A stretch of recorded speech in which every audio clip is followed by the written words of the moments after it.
Athletes and fans around the world, it's time for another Primetime Muscle. Welcome to the big show. The real deal, Chris Cormier. What's up, my friend? What's happening, baby? Tim Wilkins, as always. Tarek Elgindi, nice to see you, buddy. Great to be here, Timothy. I'm excited. I'm fired up. I know last week I was overly excited. This week I'm even more excited. Whenever you bring it, you bring it. So I'm excited to hear this from you guys, your thoughts on our topic of the day, our first topic.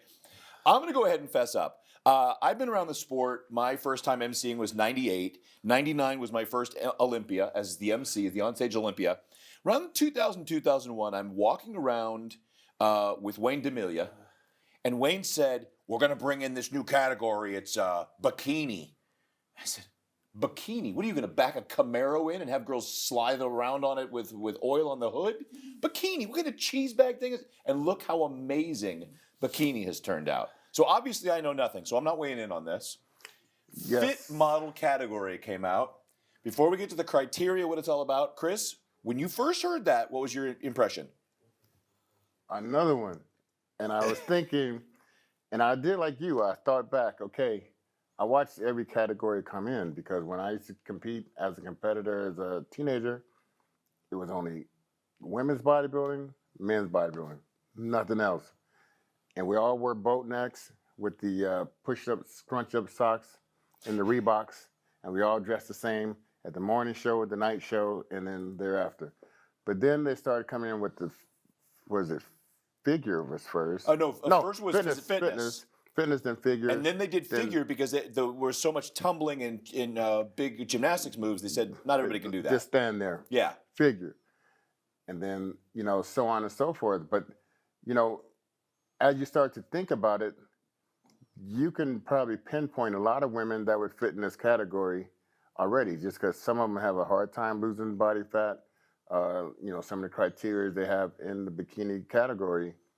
And then some of them don't want to get too muscular, some of them don't want to do this. But this, if you think about it, it fits a lot more women than most of the other categories. So, Tarek, when wellness came along, all it was, as an MC, I would look over and see the wellness competitors and go, well, there's a bikini competitor that didn't want to do cardio.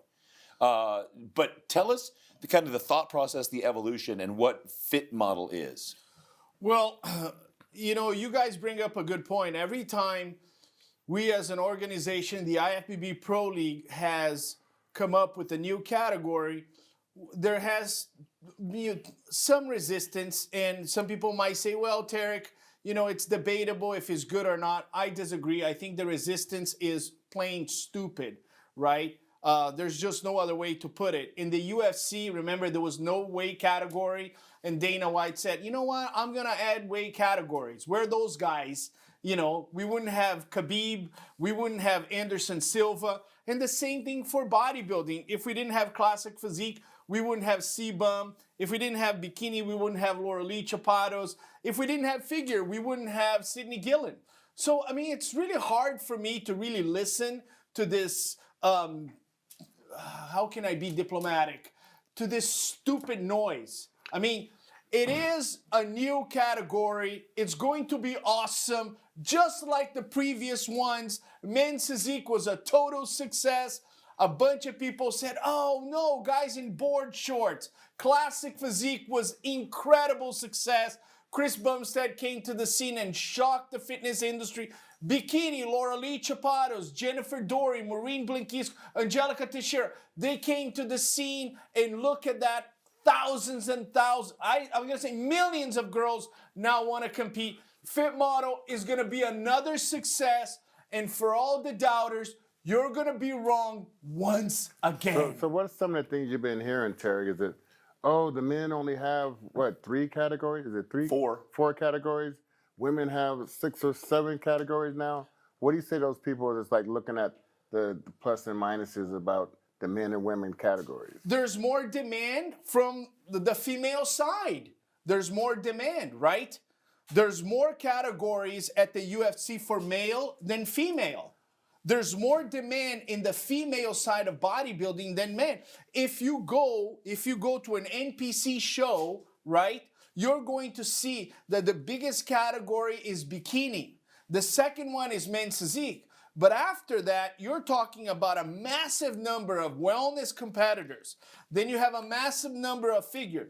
If we happen to have more men, we'll add another category. And in the end of the day, Chris, the demand tells us the truth, right?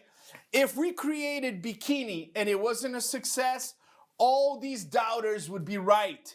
But if you go to a competition and you see 500 bikini girls, you wouldn't want to have that? You wouldn't want to have customers? It's like you have a restaurant and you create a dish and 500 people are outside wanting to eat that dish, and you say, no, we just want to stay with the basic, the rice and beans. We're not going to attend those 500 people. To all the doubters, look straight into my eyes.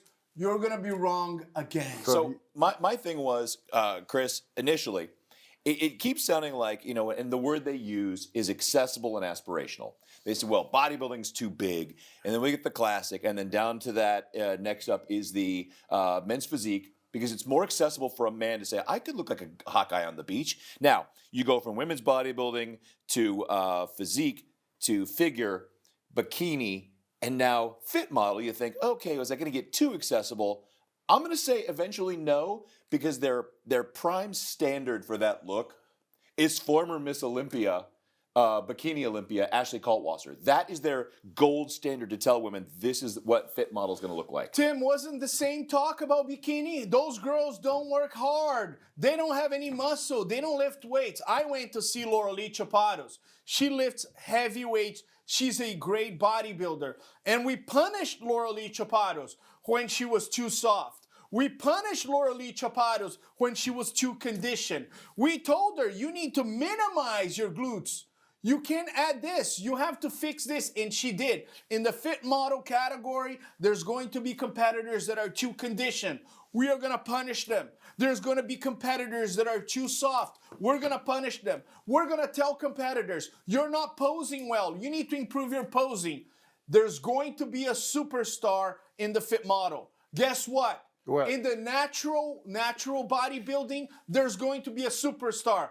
What are the doubters going to say? Well, that's natural bodybuilding. It doesn't count.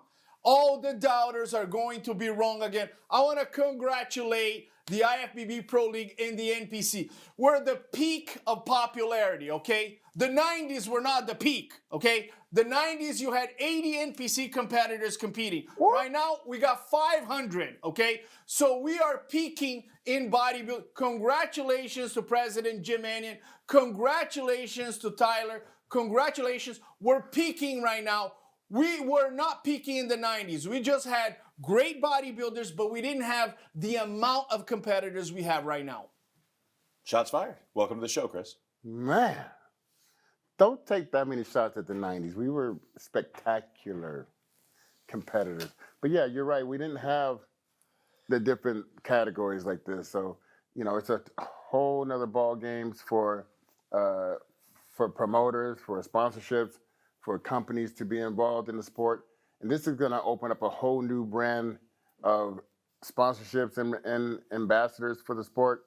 And, I welcome it. I would like to see the judging hold the criteria with its feet to the fire, if you will, and make sure that the women are doing exactly what they need to be doing in all the categories, not just fit model. Well, let's talk about this. I don't know, were you at the big meeting when this all went down? Well, obviously there's conversations, and ultimately it goes through everybody's mind. How can we bring more people to our business in health and fitness? And people say, oh, it's a business decision. It's all about money. You don't know what you're talking about. I worked for Gold's Gym for 10 years. I had so many people joining a gym because they wanted to do a competition. I spoke to people that said, you know what? I saw one of those competitions. I might never compete. My daughter did, but it inspired me to join the gym, inspired me to eat healthy. There's going to be fit model competitors that are going to inspire their whole family, their whole community. Well, let's tell everybody what we're looking for here. The NPC, a new fit model category, would likely prioritize a balanced, toned physique with visible muscle definition, but without extreme muscularity, emphasizing a healthy, approachable aesthetic over extreme conditioning, with judging criteria focused on symmetry, proportion, skin tone, presentation, and confident stage presence, all while wearing a simple colored suit with moderate bikini bottom coverage. So a fit look, like they said back in the early Bikini, So Ashley Caldwell. that's a whole nother suit. No bling or anything. It's not saying anything about bling. It's just saying Don't wear no bling. nope, moderate everything. Posing, front pose with slight hip tilt, similar to early bikini competitions. Back pose emphasizing balanced muscle tone, and focus on showcasing the overall physique with smooth transitions between poses. So is that a full bottom from the back, or is that a moderate coverage? Listen. As soon as you start the category, there's going to be people a little bit off to the right, a little bit off to the left. pushing the envelope? It's going to adjust. It's going to adjust like every single category. In the end of the day, I won't be the person telling you I was right, you were wrong, or I was wrong, you were right. It's going to be the demand, right? Whoever doubted the men's physique category, you were wrong. Look at the demand. Whoever doubted the bikini, you were wrong. Look at the demand. I was very much involved in the wellness, and a lot of people were critical to the wellness. They said, Tarek, it's just a Brazilian category. You look at the lineup at the Arnold, you look at the lineup at the Olympia, girls from all over the world. You have to try to accommodate as many people as possible. What we do in our business is health and fitness, okay? Chris, you and I, we sit down and we talk about people that can actually improve their lifestyle. Bodybuilding is a great business. I feel passionate about it. I think this fit model is going to be a success. And I'm willing to bring here some of the few competitors that have already decided to do a show so they can talk about their experience. I've had coaches, I've had girls that haven't competed in years saying, Tarek, I'm coming back for Fit Model. Well, guys, I'm going to task our amazing production team here. I know we've got some big seminars coming up soon, and I'm sure we'll have some discussion and some Fit Model. Maybe we'll get some of the top pros to pose there and film that and bring that to our viewers at home so that we can bring further discussion and further insight into what you can do to be a part of the new Fit Model category. All right, guys, we're excited to see how it shakes out. It's going to be huge. Now, Bikini is still there, and Bikini is now coming to a head like we have in the previous few years with some titans of that division battling it out. We're going to talk about them when we come back on Primetime Muscle.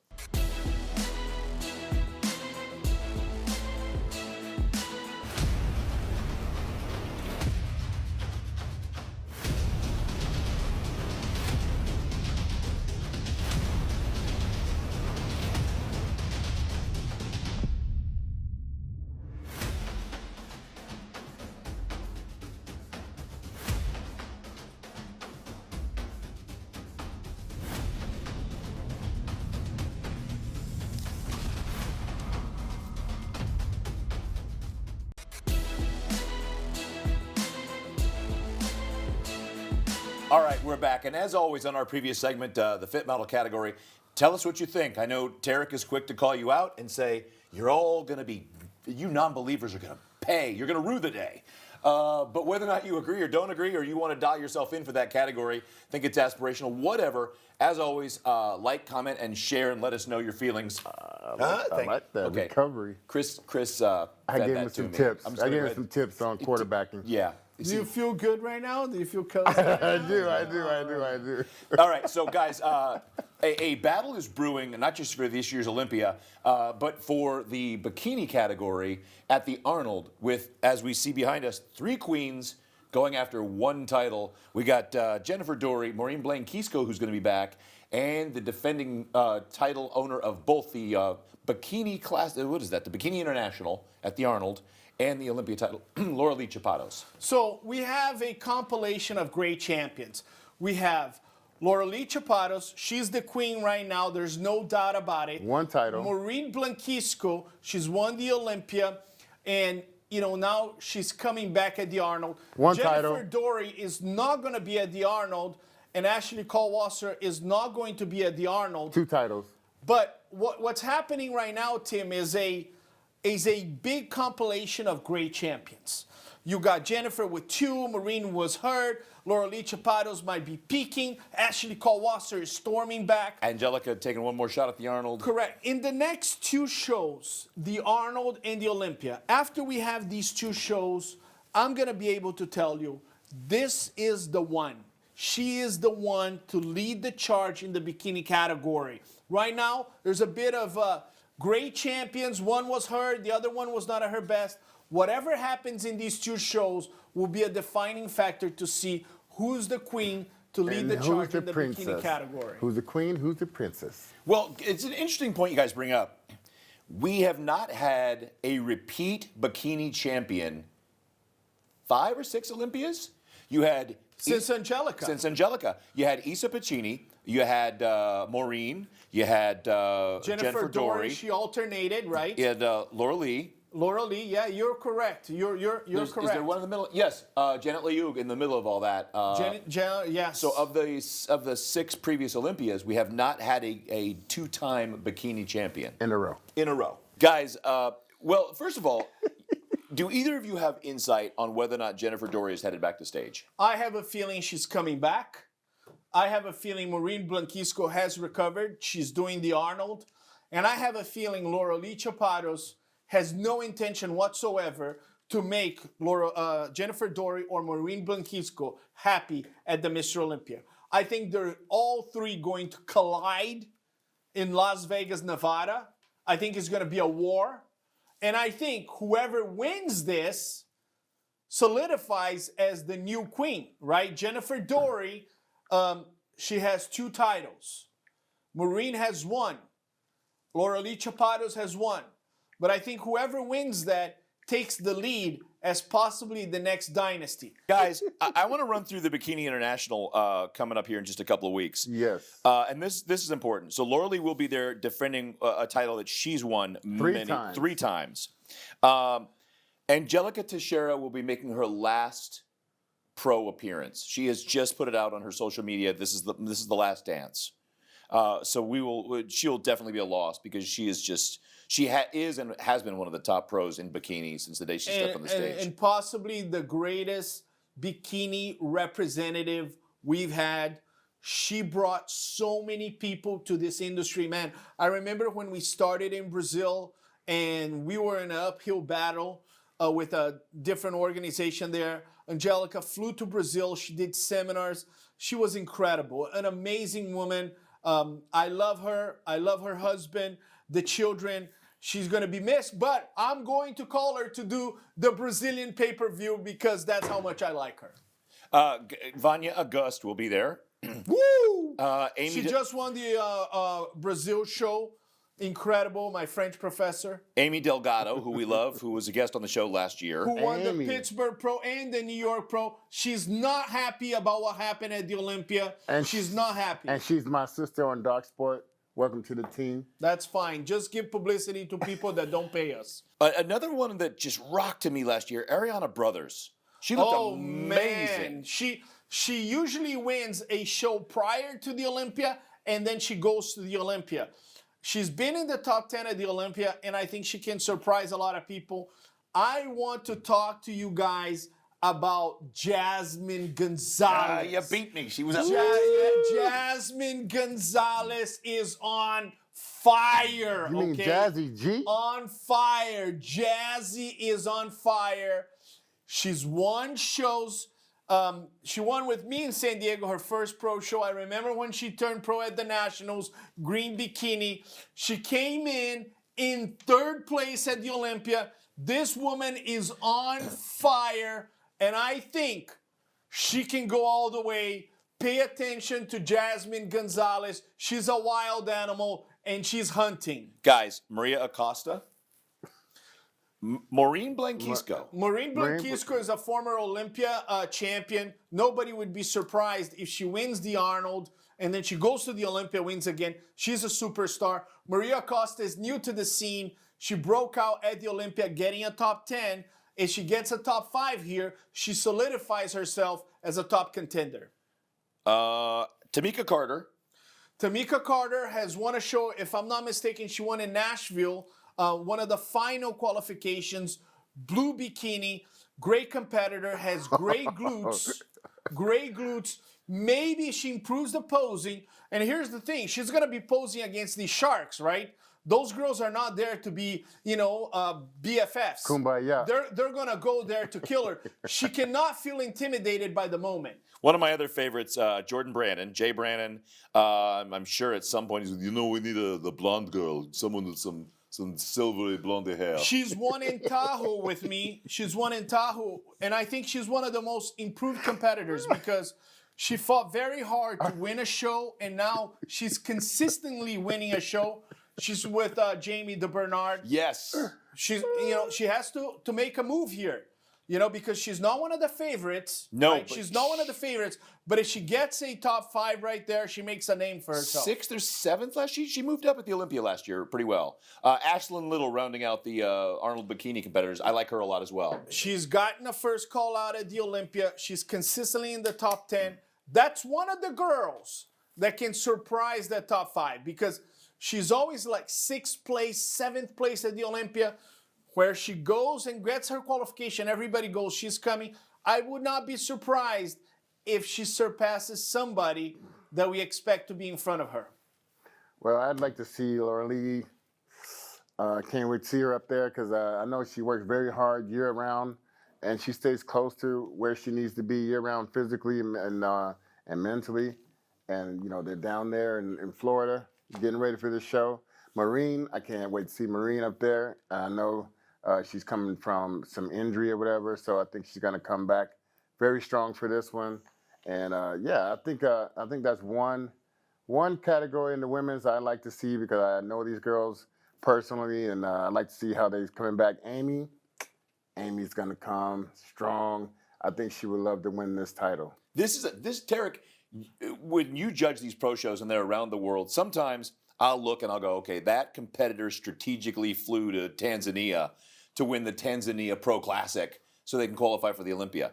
Going to the Arnold, this is a beastie lineup. Invite only. This is a great lineup. This is Olympia quality. It's a brawl. And listen, Laura Lee Chapados, who's the current champion, said, I'm going to go there. I'm going to go there. And obviously she's the favorite. But this is a show where you can make your name.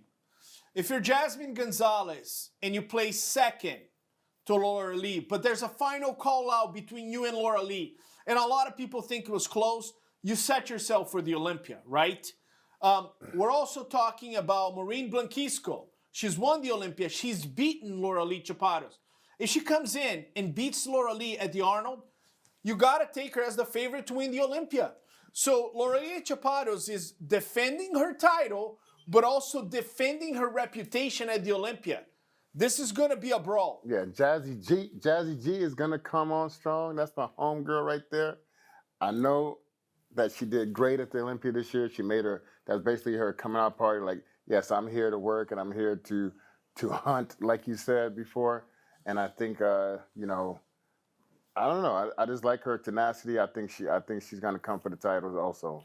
Well, we shall see. It's going to be one heck of a battle. And like you say, I always like to know, bikini and fitness coming out of the Arnold are big precursors. They're big bellwethers. How you're going into the Arnold as a favorite or the Olympia as a favorite, it kind of sets the tone for you for the year. Absolutely. Laura Lee Chapados has gained tremendous experience by winning the Arnold. And if she didn't have those victories, she wouldn't be the competitor she is today. She won the Arnold, and then she would struggle at the Olympia. The last year at the Arnold, she said, guys, I'm not only winning this, I'm mentally stronger for this Olympia. And we saw what happened. I think Laura Lee has got to have the most top 1, 2, and 3 placings out of the sport, correct? I mean, she's a high-placing girl. She placed second was in 2018 to Angelica Teixeira. She came to the scene strong, and we thought she's the next one. But look, from that second place in 2018, she only won in 2024. So it's been a lot of disappointments in her life. I know that. She's clocked she's some Arnolds. persevered. She's clocked some different shows, and she was knocking down some of the smaller shows in the meantime. Well, it's going to be quite a battle. Speaking of a battle, one is brewing for this year of someone who not only wants to repeat and regain their title, but she wants to do it with a statement. And we'll talk about that when we come back.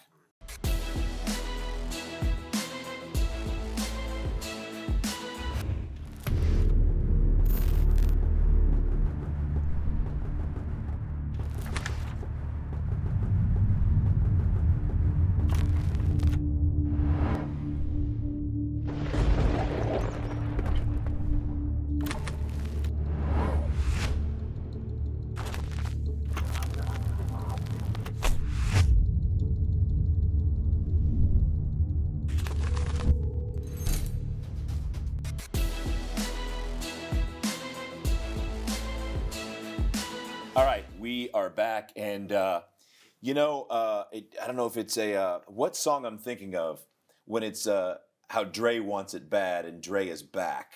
Andrea Shaw, I don't even know how to, as such a fan and such a friend, lost the right. There's no other way to say it. She lost the Rising Phoenix to Angela Yeo, and then didn't even leave Arizona after that.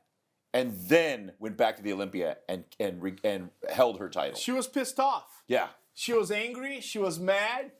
She wanted to punch walls. I saw her backstage. I was scared of her. I think many people were. She did not like losing, but that's who she is. She's a champion. And champions hate losing. I don't care what anybody says. You learn from your losses. You become a better person. Your gardening becomes better when you lose. Shut the hell up. People that win titles, they never want to lose. Michael Jordan hated losing. Mike Tyson hated losing. Ronnie Coleman, he hated losing, and Andrea Shaw is no different. People that win all the time, they want to win. I've done lives with Andrea Shaw where I introduced her. Miss Olympia, 4-time, 5-time Miss Olympia, Andrea Shaw. And she stopped me on my tracks and said, Tarek, you forgot to mention that I won the Rising Phoenix 4 times. I got $50,000 plus a car. Can you redo the intro again? And I had to do it. So she's not the only one asking you to redo intros. Is that No, what you're she's trying to not say? the only one. Yeah. So, Chris, it's just a thing, and I get it. You don't like to lose. Of course, there's that old Rocky thing where Rocky goes, it's not how hard you can hit. It's how hard you can get hit and keep coming. That's all well and good until you're punch drunk. Right. So what's that mindset where you're going, okay, no one's ever taking these titles away from me, and I'm going to break something until I do? Well, you don't want, if you're not a loser at heart, you're never going to get used to it. You never want to be associated with the word lose. The shape of This the L way. on the forehead. That's where you don't want to do that. So, and she's you were saying about a song with Dre, but I think it's more like Ice Cube with Bow Down. Come to my town. Bow down. When I westward bound. Bow down. Yeah. Yeah. That's this girl. She don't want to lose. Yep. And when she comes to compete, she wants to leave there with the victory as it should be. I mean, she's one of the most highly decorated competitors, the best genetics, the queen of sting. I mean, that's all she is the winner. And then, she has some challengers now. She has some challengers because for a while there she was cruising, and I think she got used to cruising. Well, let's look But at, she has some challenges before we show her bowing down over here and being westward bound and to a sister Yeah. that's greater than you. Yeah. I love that song. That's a great training song. Okay, we don't normally do this, Derek. Did you judge the Rising Phoenix? I did not. I did a pay-per-view. It's an all-women's judging panel. The head judge was Becky Clausen. Okay. So we don't normally do this because we'll bring out the positives and accentuate where people can improve. But this was a show where she was off. Where was she off? Well, especially from the back. The separation between hamstrings and glutes was not there. Linda Murray was the first one to point out. Alina Popa was there and say, guys, I have seen Andrea better. And then it was the best of Angela Yeo. What did she do? She came to the Olympia title. But when you look at the back here, the separation of hamstrings and glutes When we come up, we'll stop. Look, her back looks pretty darn good to me. was not there. She has the muscle, but right here, Stop she right could have here. been just a little bit tighter here. And what that does is it also tightens up the back. I know she's got great muscularity here, but Angela Yeo had gained size, which made her V-taper more dramatic. Angela Yeo is always conditioned, and she got Andrea Shaw not at her best. If you come back down to the floor, bring her back down. I mean, she's utilizing her back. You see the lats, her striding. You see all these things happening. You got to have that same mindset with all of your body at the same time. So the hamstrings, glutes, all that stuff can be tight here. I don't know if that's, just from the conditioning or whatever. But as you bring yourself up, you can utilize those muscles and almost like you're doing a pressing movement up. That's going to give you a whole nother dynamic to the judges to be like, I'm in shape. I'm utilizing my body. My mind muscle connection is on point. And watch when she comes up. Come on up. It's almost. Oh, Using that's up. beautiful. The arms and the shoulders look phenomenal. Bing. Tarek. You know? Look at, And then, like you say, the tightness in the hamstring, glute area, quad there, that should be a nice little pinstripe through there to show them the conditioning is on point. and this is the only category of women that is allowed to be that conditioned. And she was right at the top end of, not even where a Sarah Villegas is, or even Natalia. So you're right. There was a little bit of a difference in her pop. And that's what it takes. She wasn't at her best. I mean, a lot of people are saying, well, she was off. I think she wasn't at her best. And she squeezed a little bit the conditioning, and she lost the Rising Phoenix title. I want to mention Angela Yeo, okay? Because a lot of people focused on Andrea Shaw not being at her best. It was Angela Yeo's best performance. What was Angela Yeo's issue? Is that she didn't have the lines as Andrea Shaw. And again, who does, right? She's beautiful, gorgeous lines. But Angela Yeo added muscle on her back, added muscle on her legs, what made her waist look smaller. So now she closed the gap between Andrea Shaw and her in terms of the shape criteria.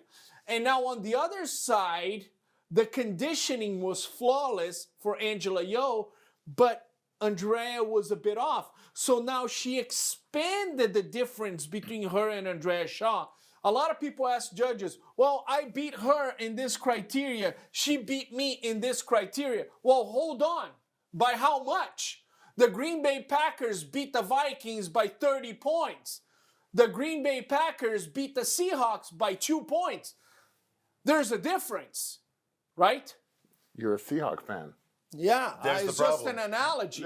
So here's something that's interesting. But I was going to say before we go, if she executes some of the poses better, like her strength is not the width of her clavicle bone in her body.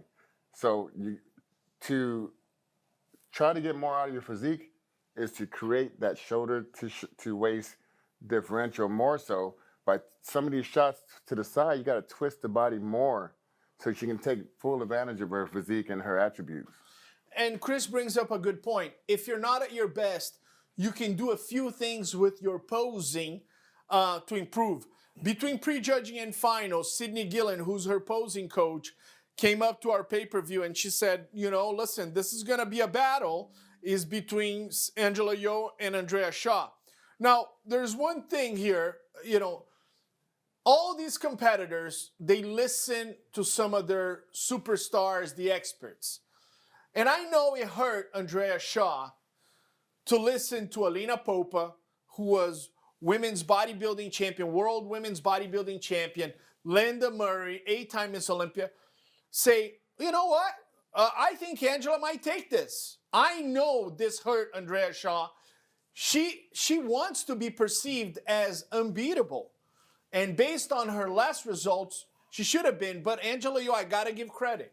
Let's do something real quick. Tarek, speaking of Sid, could you bring Sydney Gillen over here real quick? Yeah, bring Andrea there too. But real quick, I want to point out that this is an era with Andrea at the helm here. Let's pull Sid up here and do a comparison, where the V taper is so clean my girl right here. that she looks like a bigger figure champion, like someone who's got elite shape and symmetry, like Sid Gillen, and you see the taper, the arms, the shoulders, everything is so similar, but on a bodybuilding proportion, as opposed to so many women bodybuilders who tend to get Marcus Rule-esque, where things start to get blocky and out of V. Right. Tim, that's genetics. Chris Cormier was born with a small waist. So was Andrea Shaw. So was Sydney Gillen. Most human beings are not made like this. But that makes her elite, so she's got to keep that up. And Angela can't let that get away from her in a pursuit to get huge. Absolutely, absolutely. Well, ladies, thank you for joining us. Thanks, Trey. Guys, it is going to be And there are so few, which is one of the reasons I love that our patron Jake Wood really loves and supports the women's divisions, especially women's bodybuilding, bringing it back to the big show at the Olympia, the big stage, and the few opportunities that there are for the female bodybuilders to qualify for the Olympia. You've got to be one of those elites and get out there on a stage and get qualified early. Absolutely. I give a lot of credit to Jake Wood because the Rising Phoenix started as female bodybuilding was canceled at the Olympia. He wanted a response. He said, no, those girls deserve a platform to compete. Right now, the Rising Phoenix is an iconic show, and the Miss Olympia is back. Congratulations to Jake Wood, Linda Murray, Alina Popa. You guys made it happen. You know, it's great to see those super freaks back on stage. Absolutely. And I got to tell you, the biggest freak of them all is Andrea Shaw, who looks beautiful on this graphic. By the way, whoever did this graphic, congratulations. You deserve a raise. Because look, you are not born. People that have small waists like that, it's like the NBA. You're 6'9", and you're just born with it. Yes, so we thank Global Formulas for their sponsorship and helping keep Primetime Muscle bringing you all the news that's fit to talk about in the world of pro bodybuilding. Chris, what's your insights? What do you got, Chip? It's been real, man. It's been real, and it's been fun. It's been super freaky. Ow. We've been musical today with the Bow Down and the Dre and the Super Freak. Feeling old school. Tarek, always great to see you, my friend. Excited to be here. I've been fired up these past 2 weeks, man. You have. That Yes, private you jet are. you take here must take care of you. Yeah, that yeah, menu. I'm moving up in life. The hair's And I to like the the side. jacket. I like the got a jacket little with the tan. tie. I've been working out. The tie color. Don't get excited. Once the season starts, I get down again. I get down. I start looking like I'm 85 years old. I get fatter. I get tired. My eyes look deep. I look like an owl. All right. We'll Comment on that. send him off to his therapist, and we'll send you back to your. Thank you very much for joining us, as always, on Primetime Muscle. Like, subscribe, share with your friends. Tell us what you think about the topics we covered. And as always, thank you for joining us. Chris Cormier, the real deal. The real deal. Tarek Elgindi, the mega judge. Tim Wilkins. We'll see you on the next Primetime Muscle.